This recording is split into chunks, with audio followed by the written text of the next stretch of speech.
No início do ano, Marcelo foi efetivado em uma das melhores empresas automobilísticas do mundo. Era um engenheiro mecânico formado agora, já empregado, com um relacionamento que o levaria ao casamento, pensava ele. Tudo estava dando certo. Ele comemorou com Dona Elizabeth na noite de sua efetivação.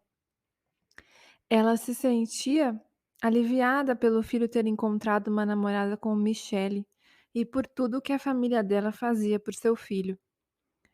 Dona Elizabeth, perspicaz, cansou de aconselhar o filho para melhorar o tratamento com a namorada. Ela também sempre o aconselhava a procurar ajuda profissional. Isso é muito sério, filho, pode acabar com a sua vida. Não vê como eu sofri com o gênio do seu pai? Ah, mãe, chega. Ele é ele, eu sou eu, não tem nada a ver. Lá vem você com esse assunto que você sabe que eu não gosto. Hoje não, vai? Pediu o filho com aquele olhar certeiro de pena que amolecia a mãe. Tá bom, hoje não. E Dona Elizabeth deu um longo gole em seu vinho tinto preferido. Nessa noite, Marcelo teve um sonho incomum. Ele não era lá de perder tempo lembrando de sonhos, mas esse foi diferente.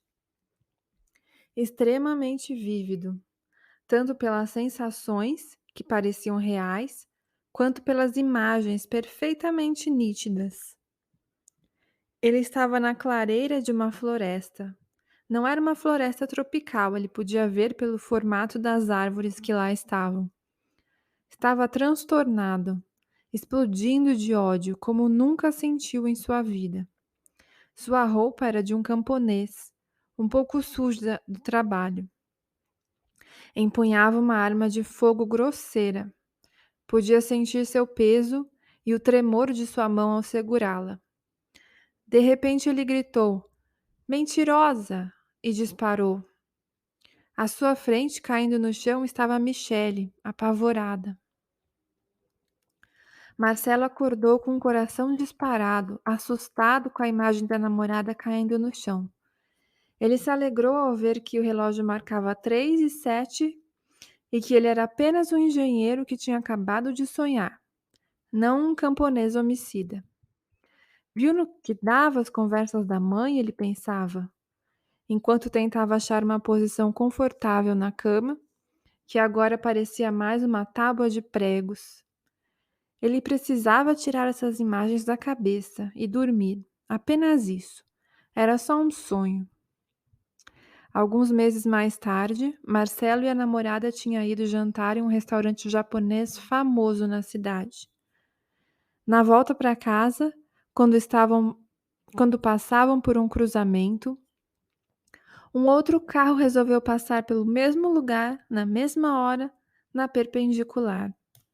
Ainda bem que dessa vez ele seguiu a intuição que lhe dizia para reduzir a velocidade, e os danos da batida não foram muito grandes. Os carros teriam sim que passar um tempo no concerto, mas ninguém tinha se ferido. Marcelo ficou muito nervoso e tão logo viu que todos estavam bem, foi dizer coisas não muito amistosas para o motorista do outro carro. Ele não soube aproveitar a bênção de uma intuição, aliás, de duas, pois poderia ter resolvido as coisas de outra forma.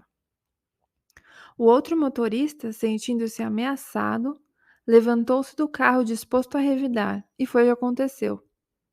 A bênção de ter escapado de um acidente, que podia ter sido grave, se transformou em uma ridícula briga, com empurrões e xingamentos. Assim eles agradeciam a vida. Michelle estava apavorada. Todos foram para a delegacia. A moça inventou uma desculpa qualquer para os pais, apesar de querer muito a presença deles naquele momento, pois sabia que se seu pai ficasse sabendo que ela estava na delegacia no meio da noite, por um ato irresponsável do namorado, acabaria no mesmo momento com qualquer tipo de vínculo com Marcelo, inclusive o profissional. Pensou ele, pensou nele mais uma vez e resolveu preservá-lo. Por dentro estava muito decepcionada, pois tinha percebido que ele não havia pensado na própria segurança e muito menos na segurança dela. Fora completamente dominado por suas emoções. Ela permaneceu o tempo inteiro calada. Quando estavam saindo da delegacia, Marcelo perguntou se a namorada estava com fome. Não. Tá tudo bem? Não, Marcelo, não tá tudo bem. Faz tempo que não tá tudo bem. Sério, você tá brava comigo? Eu também fiquei aqui até agora, não sei se você percebeu. Ficou por culpa sua, disse Michele, aumentando o tom da voz. Desculpa, essas coisas acontecem. Aquele cara é um animal, passou o farol vermelho, a gente podia nem estar aqui mais uma hora dessas. E você podia ter matado todos nós. Pra que você foi brigar com ele? Você sabe quem ele é? E se tivesse uma arma? Porra, Michele, vai ficar me dando sermão agora? Você não é minha mãe, não. Não sou mesmo, sou sua namorada. Aquela que você devia proteger e não colocar em perigo. Você só pensa em você mesmo. É, e quem te trata bem, como você gosta? O Conrado? Dele você gosta, né? Ele jamais faria você passar por isso. Cala a boca, você investe tudo. Agora eu sou a culpada. Você precisa se tratar, Marcelo. Tá cada dia pior, mais maluco. Michele tinha lágrimas nos olhos. Não me chama de maluco. Eu vi bem como você ficou olhando para o delegado. Gostou dele também?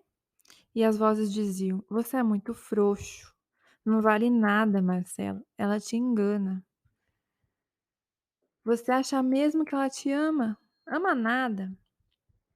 Ah, vai se foder, disse Michele, em um misto de ódio e rebeldia, pagando para ver o que acontecia.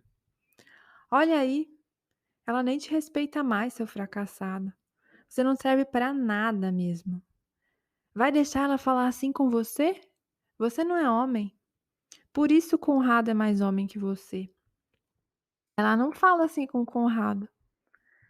Marcelo, infelizmente, tinha aberto a porta para o descontrole emocional e, agindo por impulso, deu um tapa no rosto delicado de Michele. A menina, assustada, tentou recolher cada pedaço do seu amor próprio e dignidade, e ainda bem que fez isso.